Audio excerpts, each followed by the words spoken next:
And we are back at ITB Orange Stage at the ITB convention. It's great to have you online, virtually joining us, but also, of course, here live on site. Stay with us. You will not leave Berlin anyway, so, just stay here. It's beautiful to have you around to talk about sustainability, to really keep, asking what keeps us busy. Yesterday, we were talking quite a few times here on stage about artificial intelligence. And of course, it's the hot keyword and the hot topic that brings us to really how is technology driving us forward when we talk about sustainable tourism innovation. And that is the question of the next hour. And for that, I welcome Xavier Fonti on stage.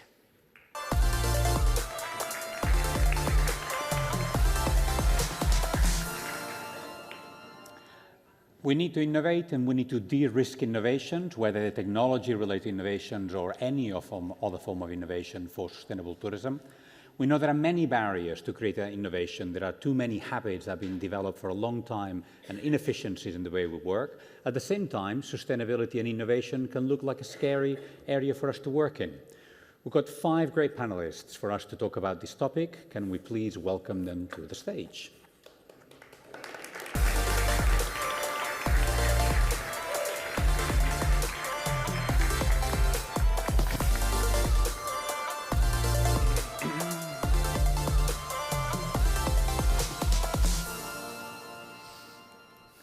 For any of you that want to ask questions, we have a Slido presentation, and you've got the QR code for you to be able to ask questions, and then those questions will come to us one at a time for our speakers as we go along. Thank you very much for coming. There's so much for us to be able to talk about. We've got 5 great panelists to talk about this topic today. And we will start speaking with Bijan. Bijan Kazai, you're the CEO of RiskLayer. I mean, the world is really complex right now, right? Perma-crisis has been the word of the year for far too many years by now. We have this constant crisis. There are so many risks. How can technology help us to deal with some of these crises? Yeah, in terms of tourism, we heard yesterday, I think in one of the panels in the neighboring hall, that Europe is facing, in terms of prioritizing risks, climate change at the top, if you're in the Mediterranean, security risks on the eastern border. There is also cybersecurity, geopolitical risks, and skilled labor, lack of skilled labor.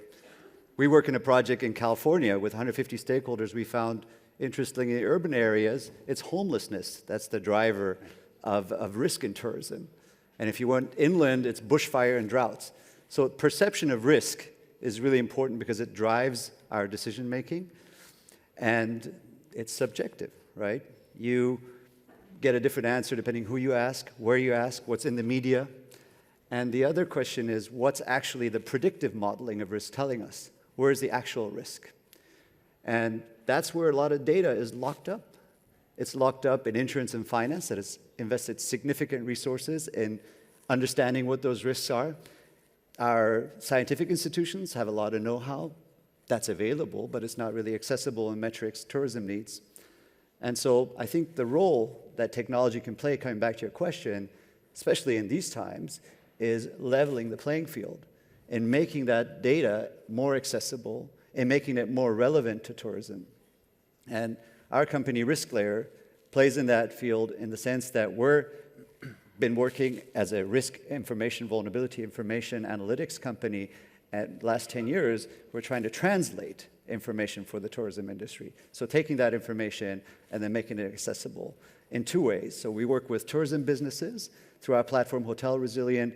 We have developed, together with our partner PATA and the UN, standards on actually coming up with a risk footprint of hotels and then communicating that in terms of resiliency plans hotels can come up with, communicating that in terms of inputs they need on their TCFD, Task Force on Financial Climate-Related Disclosures, on the sustainability risks that they're facing, and making that easy and more user-friendly for them to report on. Despite best intentions, tourism companies have a really hard time knowing where to start when they're talking about climate transition risks, financial risks. So that's one area where we're trying to leverage technology. And the other is in destinations. There's complexities of interconnected sectors, systemic risk. How do you bring all that risk information? There's a plethora of data there, but make it in a way that destinations can start preparing for a risk-based crisis management plan, rather than the generic crisis management planning we often see still tourism is dealing with. Okay, so data is key. We know that this matters, but also knowing what to do with the data. But in terms of crisis, one of the first things that we try to do is understanding, well, how do we do more with less? How do we make a much more efficient use of the scarce resources that we have right now? So we now go to Jessica Matthias, Director of Sustainability for Sabre. Can you tell us about how we can make that efficient use of resources and how Sabre, as the giant technology company you are, is contributing to this? Yeah, sure. It's really about two things. The first is product and technology innovation. So as a technology company for the travel industry, we invest around $100 million a year in developing our technology in line with what our customers really want. And one of the things, I'll give airlines as an example, we produce a suite of technology that can help airlines with everything from planning which slots they take at airports to how much time they spend taxiing on the ground. I don't know if you knew, like when I think of flying, I always think it's the worst bit is when you're in the air, but actually around 5 to 20% of emissions per flight are actually burned before you've even left the airport, so while you're taxiing. That's particularly heavy on short-haul routes. So if you think about how many people flew short-haul to Berlin this week, the footprint of that is huge. But what our technology can do is to make tweaks to operations which can have, like even, if you save 1 minute of time on a runway, taxiing, the implications of that are it's quite big in terms of how much carbon you're reducing from that flight. So we have a whole suite that does all sorts of operational efficiencies like that, and it's really looking at how we can put a sustainability lens over that. So it gives the people that set up the flights, set up the routes, it gives them that impact, CO2 impact, when they're sort of setting those routes. And the other thing that we can do as Sabre is all about transparency. We have a global marketplace for travel agencies and corporations, which shows various flights, millions of different flights and hotel combinations. Our other duty really is to make sustainability information through that. So when you're booking a flight, you can see CO2 impact of that flight. So you can see that estimated calculation of, say, a route between London and Berlin. And we actually just joined, I don't know if anybody saw the news, but last week Sabre joined the Travelist Coalition. Travelist is a pre-competitive group which was set up a few years ago by Prince Harry, and it brings together all the big names in travel and technology. So there's 10 other brands. We joined at the same time as MasterCard. And what that does is it aligns, so Travelist's mission is to get all the main players in travel to align on how they're reporting and displaying that CO2 information so that it can be displayed consistently, so then we can show an accurate picture to travelers of what they're booking and what the impact of that is, and just helping them to make informed decisions. So those are the two key areas that we have a role to play. This is great, and clearly data is key, right? We've seen this, Yeah. and being able to then have data that you can use, that you know how to interpret and where to go with that. But we now move on to Jahanzib Ahmed, the Chief Commercial Officer for Because obviously there is data, but there's a lot of people also don't know what to do with data, right? So why is it important to manage sustainability data between stakeholders, and how do we know which data is going to be useful for them to take decisions? I mean, I think the answer to that question was also kind of answered through what Jess said right there. Travelers has come together to align on what is it that we're going to display, but the technology behind how to provide that data is also really, really important. One of the things that we do at Because is provide data on which hotels are certified with what certification around the world. And that data needs to be streamlined and processed in a way to the marketplaces, to the different OTAs, which is fast, reliable, and also meaningful. Now, another thing that we also do at Because is basically get that data from certifications, because the way it was before was through Excel lists. And if you're showing data which is 12 months old on a marketplace, well, how is the consumer going to trust that? So managing sustainability data between stakeholders is all about making the sustainable choices flow. And in order to do that, you need the technology behind it to also make it flow. Okay, fantastic. And can we move quickly to Bert van der Stegen?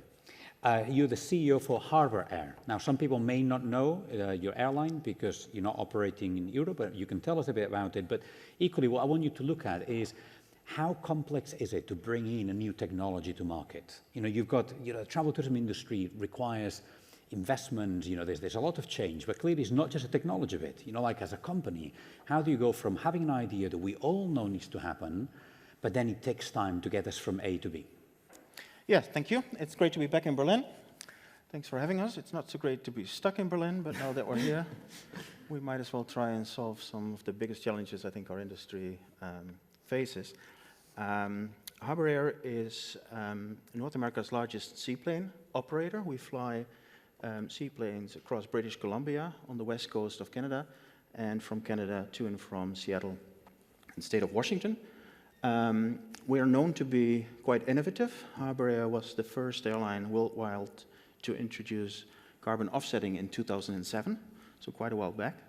We're actually thinking now about what's next, and I'm in the midst of a very exciting project on that. But we're probably most famous for another major innovation, and that is the creation of an electric aircraft, our E-plane. It's a prototype that we've introduced to our fleet in 2019, so just prior to COVID. Probably one of the worst times to come with a major innovation and then look at investment, to come back to one of your key points there. And of course, the other point you made is, how do we deal with risks? And I think my answer to that is, maybe because we're so used to dealing with risk as an airline, we deal with risk management, risk mitigation every single day as part of our regular operation. And bringing on a major innovation like introducing your own E-plane, an aircraft that we've designed, that we build ourselves. We work with partners, obviously. I was speaking to a journalist yesterday, a German journalist, that told me that in his mind, we actually recycle an aircraft. So literally what we do is we take an aircraft from our fleet, change the engine, put batteries in it, and we have an E-plane. Sounds so easy. Yes. Turns out it is a little bit more difficult to actually fly the aircraft. But what's been most difficult is to actually get it certified, get the financial support, get the ground infrastructure, and truly implement a major innovation. So there's the technology, and then there's the acceptance of the technology, either by regulators, by consumers, by users. And sometimes we forget there's like that human element, right? We behave in a more rational way, where you're saying actually there's a whole human element that we need to bear in mind. That's right, absolutely. But again, that's what we, as airlines, are used to. Whether we deal with risk, geopolitical risk, as mentioned, economic risks, the investment required, the infrastructure required, that's not new to operating an aircraft. So as an airline, we're well positioned dealing with that risk, mitigating the risk, and implementing change. So we'll move on, we'll continue with the theme of investment and investments for technology, because many of the technologies will require more money to go in, and also de-risking investments as much as we can. And for that, we'll now move on to Edouard Goin, the VP of New Business Partnerships for Terme Group. And I wanted to ask you, what will we need? We'll need these massive investments. How do we raise the capital to generate the technologies and the investments overall to move towards the zero carbon? Well, Javier, this is a top question, and the answer is not so simple, because I think everybody in this room, and not only think about the answer. So we believe, and when I say we, it means not just Terme Group, but also University of Surrey, because we have a partnership with them. We have a partnership with University of Surrey because School of Hospitality is #1 in UK, #1 in Europe, and #2 in the world. Because inside business school, there is an academy for blockchain and metaverse application, which is the top academy in blockchain in UK. And also because we work with Institute of Sustainability in University of Surrey with Professor Lorenzo Fioramonti, the ex-minister of Education in Italy. So we design a mechanism able to become an alternative to what we know today of setting carbon footprint. But this mechanism, it's not something similar which we can find on voluntary carbon market. Voluntary carbon market is addressing to companies. This mechanism is designed for retail. So we are going to each client, to each tourist, to each person. And in order to convince them to accept and to jump into this mechanism, we design a cocktail of incentives which can be generated only on blockchain technology. So in order to generate this kind of incentive, which doesn't exist in the market, we designed a three-tier token. A three-tier token means an NFT which is born from an NFT, which is born from an NFT in specific circumstances. We designed a new kind of consensus mechanism based on the reputation of people who participate in this mechanism. We designed a new holistic carbon footprint calculator. We design new types of decentralized blockchain governance to let people to have access to data, to let people to participate in an active way, to vote, to come with ideas, with proposals. We design a new blockchain social media platform together with the Pixie, artificial intelligence. And also, there are many, many other incentives we generate which are available also for each client, for each tourist, but also for any entity, any company which is part of the visitor economy. So when we are talking about visitor economy at a global level, we are talking about tens of millions of people per day, flying, cruising, I don't know, renting a car or make a reservation in a hotel. So we believe that in this way, we will be able to get that amount of investment necessary to make a change. Okay, that's very good. Bijan, we'll come back to you now, because clearly all the things we've talked about require collaboration. Right? We have to find a way of partnering. Like every single one of us has bits of data, bits of information, and we need to have all that connectivity. Where are the bottlenecks? It's another tough question, Javier. Okay. Finding ways to collaborate in a competitive industry is not easy, right? We have all kinds of reasons for not wanting to collaborate and share data and tools and technology. And I don't think there's a straight, simple answer to that, but maybe we can pick a few examples of where it makes sense to collaborate. Jahanzip mentioned sustainability information has to flow, and that's where you guys are really providing the tech to make that happen. And so when technology can be leveraged, so it becomes counterproductive not to collaborate, you have a case where technology makes sense. And in our example, you know, the typical tour operator goes to a hotel, sends a sustainability assessment, hotel fills it out, they come back to a site visit, verify it. Then another tour operator comes, slightly different assessment, that data is not shared, right? So if technology can be leveraged so that all tour operators can access the same information, they're willing to collaborate because they're saving time and resources. And that's where Hotel Resilient has created a partnership with Travel Life, with some big DMCs like Exo, Kiri, Asian Trails. And we're attempting to make sure hotels are providing their information, but the tour operators are the ones going back, verifying that and sharing that across each other's. So it's not just the moral win of being more sustainable that is often used as a way to encourage collaboration, the human element, but also technology makes sense because it's saving resources, it's time, it's more efficient. I think those examples are where we need to think about collaboration. And we keep talking about sustainability as being a pre-competitive topic, right? We need to collaborate to create the platform and so on, but very often we don't behave that way. Right? You know, we have silos, we protect things, we think we're going to get a competitive advantage, but we have the rhetoric of, you know, doing it the right way. So, you know, Jazz, I wanted to come back to you when it relates to this, because, for example, you're in the business of consolidating and distributing sustainability data. So what opportunities do you see, but also what do you see as the key barriers? In regards to opportunities, I would say the first thing that we see in our platform is streamlining. Streamlining the processes, the frameworks, the data that everybody actually wants to get leads to better use of the investment put towards sustainability. If we're able to reach a consolidated, harmonized approach to what data we want to collect, how we want to collect it, and how we want it to be shared, we're able to use that same investment on actual initiatives that make a real impact. So that's one of the first opportunities that we see, and that's also the second one, because then more of the investment in sustainability is on impact. The final thing that we see is while we're building our hub and one of the things that we do is we work very closely with hotel chains such as Radisson Hotel Group. looking at all these different frameworks, and I think, Bijan, you mentioned they're the tour operator where you have to go and ask the hotel about, hey, well, what do you do on sustainability?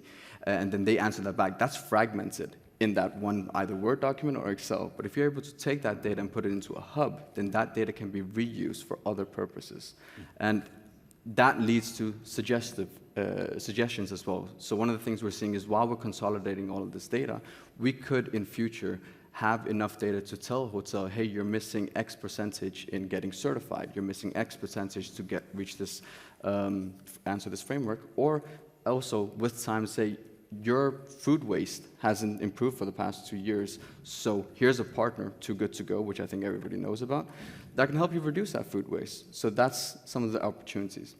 Coming to the barriers, I'm not going to repeat what Bijan said as well, so I agree, openness to sharing the data is definitely one of the key barriers. There's also a key barrier in everybody wanting to keep that data for themselves, but that's where I feel like Travelist is a great organization trying to harmonize that data as well. And then one of the things that we've experienced is change management. Change management of manual processes. Many people or many companies are very consistent on keeping things as they are and having to make them understand that we need to move away from these siloed Excels and the Word documents to something which is more digital so that it can be less fragmented is one of the big barriers as well. Brilliant, and it's common sense. But common sense is not very common, right? And some of these conversations, we've had them before. Look, we could do this could be really rational. We could structure things, we could share, we collaborate. And then like we have another ITV and 2 and 3 ITVs later, and we're still having the same conversation, right? Now, guys, it's Thursday afternoon, and it's time for you also to collaborate. Remember there is a Slido, and you can ask questions. The panel is available for you to ask easy questions, but also tough questions, okay? So just come on, get excited, put some questions in there, and then we can all kind of engage a little bit more, okay? But I wanted to come back to you, Eddie, for you to tell us a little bit more about the project that you mentioned earlier on, because you just hinted at some elements in there. I'm like, wow, this is big. So blockchain technology to help us raise investment capital around green projects that essentially could look like carbon offsetting. Blockchain and carbon offsetting have had a bad reputation, particularly about, around what can they do, what can they not do, energy consumption. How is your proposed carbon tokenomics model overcoming some of these? So normally when people are talking about blockchain, they are thinking about cryptocurrency. So maybe that's why people are a little bit skeptical. Okay. But what I want to mention here is that our carbon tokenomic model is scientifically proved. So we run free research through University of Surrey. And one of this research is focusing on the sustainability of the mechanism, and the other two, one of the blockchain technology, and the third one on the three-tier token. So we are not dreaming. We involved in these top researchers in the world. University of Surrey is just the platform, but we have over 20 researchers from all over the world, starting from Asia, United States, Europe, of course. And at the end of the day, after we finish the research, we are going to publish the result in a research magazine. And we are going to have a peer review from a top researcher from the world. And not just this, we participate at COP28, we present the idea, we are here on ITB Berlin because we want to see the reaction of the market. And we are building a prototype to prove that what we are saying could become reality. And in order to make this, we have a partnership with the only blockchain company which we think that in this moment it's suitable for visitor economy, for tourism industry. Through the Academy of Blockchain and Metaverse Application, we make a deep research, and we analyze, I can't say we analyze 21,000 blockchain companies, but we analyzed top blockchain companies, and we realized that the only one which might look that could be solution is Radix. So why Radix? Just two arguments, because we analyzed the atomic composability of the blockchain and the scalability of the blockchain. So we think that we come with rational answers to your question. Okay, but I wanted to come back to you. Electric airplanes. Like, there's so much conversation about airplanes, clearly a big part of the carbon footprint of our sector. And there's all this conversation of what will work, what will not work as technology. Obviously, one of the areas in technology is the ROI, the likelihood that technology working now, but also being taken over by different technologies, what will be the range where it's going to work, and so on. You'll have been asked this question a number of times. What can electric airplanes do, and also what can they not do?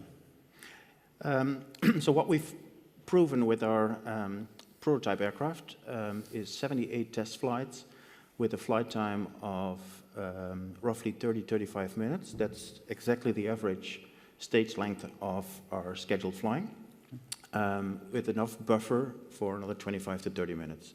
So no different in terms of flight operations compared to what we currently do. We believe we're well positioned to lead this change because we fly over water. We operate as a seaplane airline at a very, very low altitude, so we don't consume a lot of energy for takeoff. And we have a proven market, and I think that's key, in an environment where our customers are demanding organizations to be much more innovative.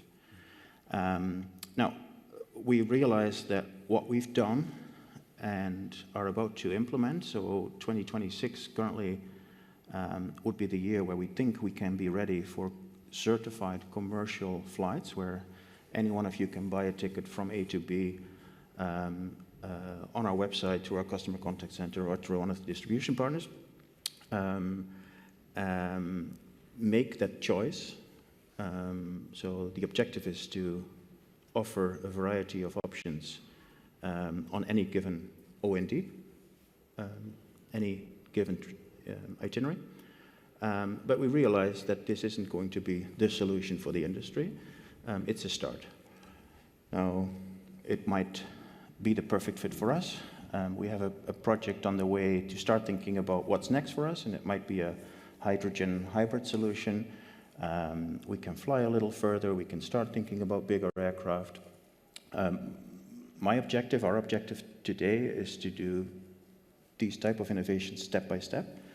As mentioned before, it's hard enough to make progress and get the entire system, the entire aviation ecosystem fully behind this innovation.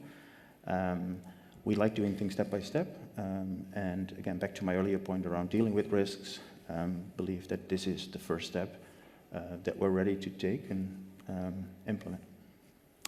Great. Bijan, I think one of the questions from Slido is probably best placed for you. So if you can show the question now, it says, can you explain the risk of footprint hotels in more detail? What is it and how do you measure it?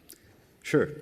The risk footprint of a hotel is not just all the different hazards that are at the site of the hotel, which we can look at: climate impacts, geopolitical risks, all that series of risks, but also the interactions it might have with the building content, the emergency system, evacuation system, communication systems, the protocols a hotel has to do business continuity. All of those things are considered. I mentioned the standards we developed, 250 different elements that we look at. And through looking at that, then you're able to provide the hotel with a resilience information where they can take action on to reduce their risks. Okay, that's great. We have another question which I think is relevant, and I'll let the panelists decide who wants to take it. We're looking at how do you prevent greenwashing? How do you make sure that supplies are really sustainable and not just pretending to be? Jess, we'll come to you on this one, because validation of data and then knowing the data you consolidate into your system can all be trusted is key. Yeah, so one of the ways that we actually, when we initially started with the product, was looking at where do we get the data from. So lead source is super important, and that's why we looked at the existing infrastructure. Certifications, there's many of them out there. They validate the data. There's third-party audits in. So we went to the 65 certifications that are currently either GSSC or Travelers recognized, and we got the data from them. Today, a hotel cannot come onto our platform and tell us we have this certification. It's a certification that tells us that this hotel is certified. And that process and the existing infrastructure allows the data to be validated once we send it out. Okay, can I just follow up on something else? Because we can invest a lot of time and effort collecting data. But the key here is how do we go from data to evidence-informed or evidence-based decisions? And as humans, we tend to discount risk, and you know this, and we tend to overestimate the confidence in the decisions we like the sound of. Are companies making good use of the data you're providing to them? Yeah, I do believe that companies are making good use of it, but there's another underlying topic to that as well, which is in order to make data-driven decision-making, you need to have enough data out there, and it needs to be comparable, it needs to be understandable, and it needs to be transparent. So the first biggest challenge is reaching a critical mass of data. Once you're able to do that, it makes more sense that companies make more data-driven decision-making. If you compare a hotel in Saudi Arabia to a hotel in Copenhagen, where I come from, it might not exactly be that what will drive the decision. Okay, so Jess, I'll come to you next on that, because obviously it links really nicely with what you're trying to do and the capacity of work at scale that only few people like Sabre have. You know, how do you look at sustainability as a pre-competitive topic? Well, that's part of the reason we've joined Travelist, really. I mean, we all need to work together to make sustainability information that's displayed consistent and contextualized. And that's where the pre-competitive part comes in. We all need to align as an industry on what calculation we're using, because there's so many different calculations out there. As a traveler, if you are looking at the emissions of a specific flight, you'll get a different calculation on one search engine than you'll get on another. So it's all about, first of all, before we do anything else, aligning. So that's why it's so important that this is pre-competitive. Brilliant. Okay, there's a very pertinent question on Slido, which I don't know which one of you wants to take that one, but I am very aware that we're a very kind of Western middle-class group here at the table today. And, well, can sustainability technologies be made accessible for innovation in that underprivileged regions? So much of the work that is done in design tends to be for, you know, people from first world. You know, what do we do that is different? How can we ensure that global participation in sustainable ways of working? Any of you want to take this one? Just say a quick few words, make it open, make it free, right? We're working with tour operators here in Europe, but their hotels are in Asia. So hotels shouldn't have to pay for providing this information that tour operators need. So there's a lot of things that can be made open and accessible and allow, you know, underprivileged developing economies to access. Okay. Can I come back to you, Eddie, on a further question? Now, I know you work for Terme Group. People in the audience don't know who that is. But one of my concerns here is that we are using technology as a way of almost saying to customers, you don't have to change your behavior. Technology will save the day, right? You keep flying. You keep consuming. You keep enjoying yourself. Somebody else will clean the mess. What are you doing with Terme Group in this respect? Our perspective is exactly opposite. So we believe that technology changes behavior.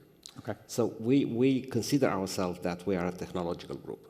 We are developing and running big well-being facilities, which can accommodate over around 10,000 people per day. But the whole technology which we developed for this kind of facilities are made by other companies part of the group. I give you just an example, and I'm sure that you will see that technology can change people's behavior. In UK, we are going to build a facility in Manchester, and we have a strategy called 90-90, which it means that we are targeting 90% of the population, which can reach to our facility in 90 minutes. So we can... By land, not by plane. By land, by land. Okay, good. So we encourage people not to travel, not to release carbon into the atmosphere, to have at home in their own city an exotic experience similar with what they can get very, very far away from Europe. And, I don't know, much, much more cheaper. Okay. So we think that technology can change people's behavior. Okay, we have a further question from Slido that is very appropriate. And again, I'll let you decide who wants to look at this. What role do you see for destination organizations, either at regional or at national level, to support and embrace innovation to drive some of the sustainable development? Broad question, you can frame in technology or you can frame in your own experience. Sure. I think the support first and foremost is tangible financial support and providing the right infrastructure, the right incentives. We can talk all we want about what airports need to do, what organizations need to do, but at the end of the day, we as a private, profitable, healthy corporation have decided to embrace the change, to implement this new exciting innovation, and invest millions of dollars into doing this. And at the end of the day, we're looking for partners who are equally interested. And our very first e-planes will fly to the destinations where people are supportive with tangible financial support and investment. Do you feel sometimes that you have taken risk on your shoulders that essentially could have been shouldered by the destination itself to help you de-risk some of those investments? Absolutely, yeah, especially in terms of investing in infrastructure, yeah. Okay, brilliant. More questions in Slido, please. We still have 4 minutes to go, but linked to that, and I think I keep leaning back and my microphone is misbehaving, or somebody will say I'm misbehaving probably. We have so many carbon calculators. I am completely confused. Every time I want to make a choice, I don't know where to go. And that stops me from taking decisions. Why? I mean, can we just have some clarity here? Anybody wants to take this?